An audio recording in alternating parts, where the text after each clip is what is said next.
कांग्रेस के लोगों से पूछना चाहता हूं कि क्या कारण है, जब जब आपकी हुकूमत इस आजाद भारत के इतिहास में आई है तब तक महंगाई तेजी के साथ बढ़ने लगती है। हर चीज की कीमत बढ़ जाती है।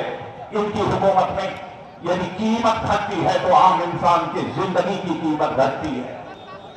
बहनों भाइयों, हम लोगों के समय भी इस देश की अर्थव्यवस्था ऐसी थी कि सारी दुनिया का अर्थशास्त्री यह कहने को मजबूर हो गया था यदि हिंदुस्तान में ऐसे ही भारतीय जनता पार्टी की सरकार चलती रही तो वह दिन दूर नहीं है कि 2020 आते आते भारत को दुनिया का सबसे धनवान देश बनने से कोई ताकत रोक नहीं सकती है। लेकिन हमारे अर्थव्यवस्था की साख पर सारी दुनिया में धक्का लग गया। लोग ये कहते हैं भारत की हुकूमत न तो अपने भारत की गरीबी दूर कर सकती है, न अपने भारत की बेरोजगारी दूर कर सकती है। आज हमारे इसे हिंदुस्तान का किसान आत्महत्या करने को मजबूर हो रहा है। अपने जिस्म का पसीना बहाकर जो कुछ भी अपने खेतों में पैदा करता है उसकी उचित कीमत भी यह हुकूमत नहीं दे पाती है। क्या ऐसी ही हुकूमत इसे हिंदुस्तान को चाहिए? बहनों भाइयों, इसके बावजूद इस हिंदुस्तान में किसानों को और बर्बाद करने के लिए, किसानों को और तबाह करने के लिए फुटकर व्यापार में विदेशी पूंजी निवेश का फैसला इस सरकार ने कर लिया है। अब दुनिया के दूसरे देशों की पूंजी आकर भारत के किसानों को बचाएगी और भारत के व्यापारियों को बचाएगी।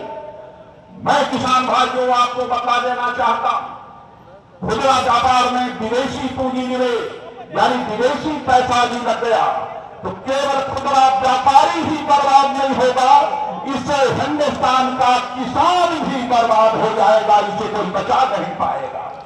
क्योंकि दुनिया के बहुत सारे देशों में जाकर मैंने स्वयं देखा है, जहां जहां पर यह विदेशी कंपनियां काम कर रही हैं, वहां का किसान, वहां का व्यापारी बर्बादी के दौर से गुजर रहा है। ऐसे हालात पैदा हो गए। यह विदेशी कंपनियां जब भारत में आएंगी, जो भी सामान यह बेचेंगी वह 80% सामान यदि खरीदने का काम करेंगी तो चीन जो हमारा पड़ोसी देश है वहां से 80% सामान यह खरीदेंगी। कोई इनके इतिहास को उठाकर तो पड़े, बार बार 80% सामान दुनिया के 80 देशों में इनकी दुकानें चलती हैं। वहां पर जो भी सामान है वह चीन से मंगाया गया। क्या भारत को चीन के सामानों का यह डंपिंग ग्राउंड बनाना चाहते हैं? तर्क दिया जाता है कांग्रेस के लोगों के द्वारा कि यहां के किसानों को उचित कीमत मिलेगी उनकी पैदावार की। बहनों भाइयों, बिचौलिए आएंगे आपसे आपकी उपज को खरीदने के लिए, आपके अन्न को खरीदने के लिए, और यह विदेशी कंपनियां जिस कीमत पर कहेंगी वह बिचौलिए आपके ऊपर दबाव डालकर उसी कीमत पर आपकी उपज खरीदने का काम करेंगे। आपको अपनी उपज की उचित कीमत नहीं मिल पाएगी। भारतीय जनता पार्टी का दो शब्दों में कहना है कि हमारा यह किसान पहले इसके खेत की आमदनी तय की जानी चाहिए।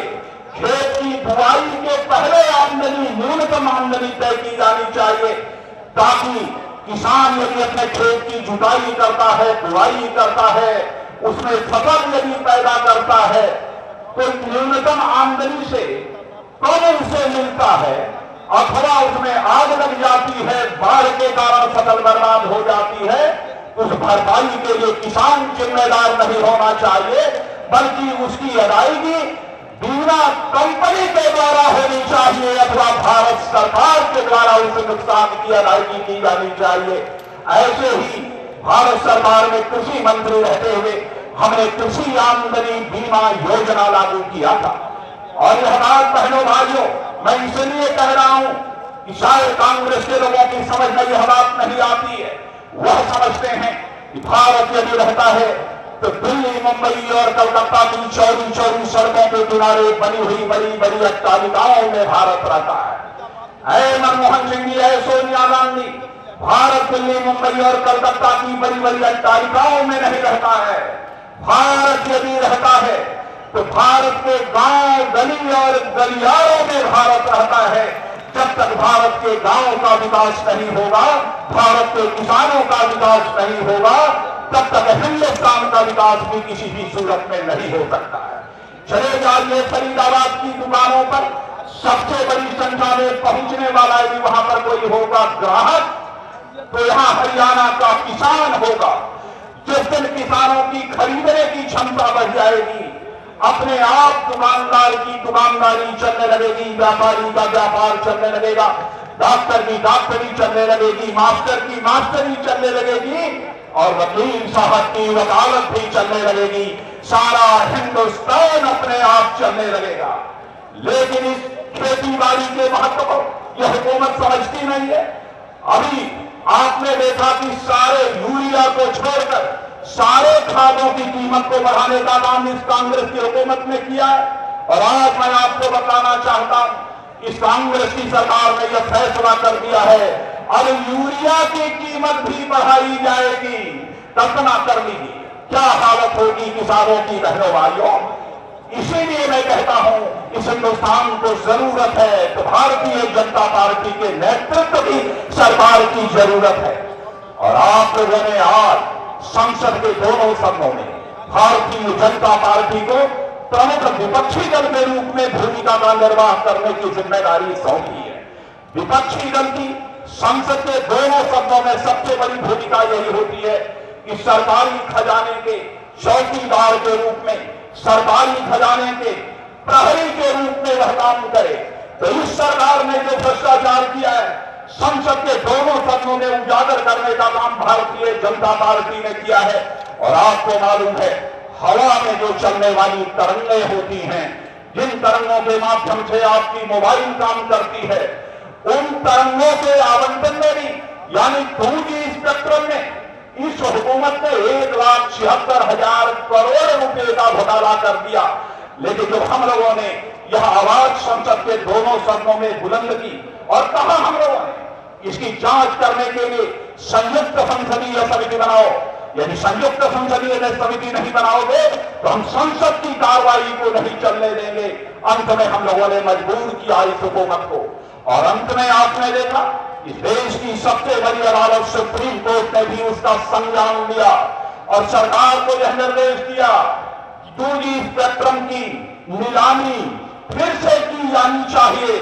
बहनों भाइयों, भारतीय जनता पार्टी की इसी सकारात्मक भूमिका का परिणाम रहा कि जब दोबारा 2G स्पेक्ट्रम की नीलामी हुई तो आपके पसीने की कमाई जिस सरकारी खजाने में जमा होती है, उस सरकारी खजाने का मुनाफा बढ़ाने का काम यदि किसी ने किया है तो आपकी पार्टी, भारतीय जनता पार्टी ने किया है। बहनों भाइयों, मैं समझता हूं कि ऐसी सकारात्मक और रचनात्मक भूमिका इस हिंदुस्तान की राजनीति में निभाने वाली कोई ही ऐसी पार्टी होगी। सचमुच आप हिंदुस्तान को दुनिया का सबसे ताकतवर देश बनाना चाहते हो तो बहनों भाइयों, एक बार भारतीय जनता पार्टी के हाथों में शासन की बात दोहरानी चाहिए। याद मैं दिला दूं, अटल जी की, अडवाणी जी की हुकूमत के समय सारी परिस्थितियां प्रतिकूल थी, खुदास थी। 2001-2002 में वैश्विक आर्थिक मंदी थी, सूखा पड़ा हुआ था। उसके पहले कारगिल की लड़ाई हुई थी, पोखरण में बमों का हम लोगों ने धमाका किया था।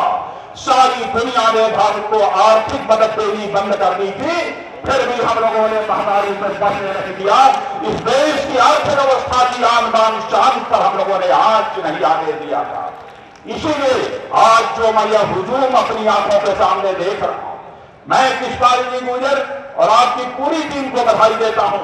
सचमुच आपने रैली यह नहीं की है, बल्कि आपने यह रैला करने का काम किया है। और इस रैला को देखने के बाद मेरा विश्वास पक्का हो गया है कि भारत की राजधानी दिल्ली में भी लोकसभा के चुनाव में यदि भारतीय जनता पार्टी के नेतृत्व की वहां एनडीए सरकार बनेगी तो आगामी चुनाव में यहां पर भी भारतीय जनता पार्टी के नेतृत्व की ही सरकार बनेगी।